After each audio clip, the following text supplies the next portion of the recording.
Boaz était un homme très pieux. Ruth, chapitre 2, verset 4. Quand de riches propriétaires terriens viennent dans leurs champs, ils ne saluent pas leurs ouvriers. Par contre, ceux-ci se redressent puis s'inclinent devant eux. Mais ici, nous voyons le riche Boaz dire que l'Éternel soit avec vous. Et les ouvriers de lui répondre que l'Éternel te bénisse. Cela prouve donc que Boaz était un homme craignant Dieu, ainsi que ses ouvriers. Tandis que Ruth cherchait du travail, elle réalisa que les gens qui travaillaient en cet endroit étaient différents des autres. D'une façon générale, nous trouvons dans un atelier ou dans un champ de gens qui fument et qui tiennent de telles conversations que l'on peut tout de suite se rendre compte du genre de personnes à qui l'on a affaire. Ruth vit la façon de se conduire des gens qui se trouvaient dans le champ de Boaz. Il n'y avait aucune parole déplacée sur leurs lèvres. Et ils n'étaient pas en train de railler ou de plaisanter. Elle travailla depuis le matin jusque tard le soir et ne prit que quelques minutes de repos. Ruth 2:8-11. Boaz, qui en était venu à la connaître, lui dit: Que l'Éternel te rende ce que tu as fait, et que ta récompense soit entière de la part de l'Éternel, le Dieu d'Israël, sous les ailes duquel tu es venu te réfugier. Ruth 2:12. La façon d'agir de Ruth était partout très connue.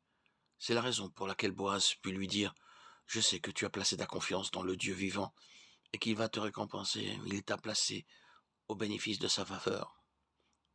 Finalement, elle devint l'épouse de Boaz, et l'arrière-grand-mère de David.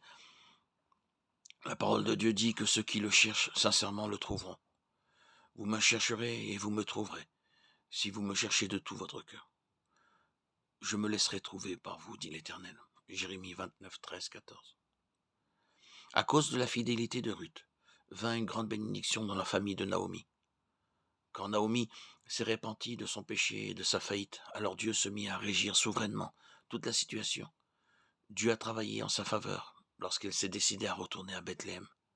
En même temps, Ruth eut un grand désir de connaître le Dieu vivant et vrai, et ce désir fut suffisant pour l'amener dans une grande bénédiction ainsi que beaucoup d'autres par son moyen. Chacun de nous a de nombreux manquements et faiblesses, mais lorsque nous désirons sincèrement connaître le Dieu vivant et vrai et que nous avons faim de sa parole, alors Dieu pourvoit afin de satisfaire notre désir et de bénir beaucoup d'autres par notre moyen. Le livre de Ruth commence par une famine et se termine par une note de triomphe et de joie. Si votre vie est devenue stérile et infructueuse, scrutez-la afin de découvrir la cause de cette famine.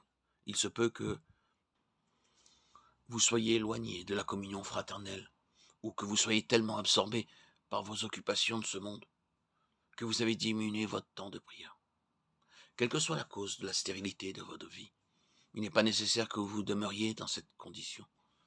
Si vous revenez au Seigneur dans une repentance sincère, il vous pardonnera et transformera votre chagrin en joie et vos pleurs en rire. Il vous aidera à recouvrer toute perte. Que le Seigneur fasse cela dans votre vie.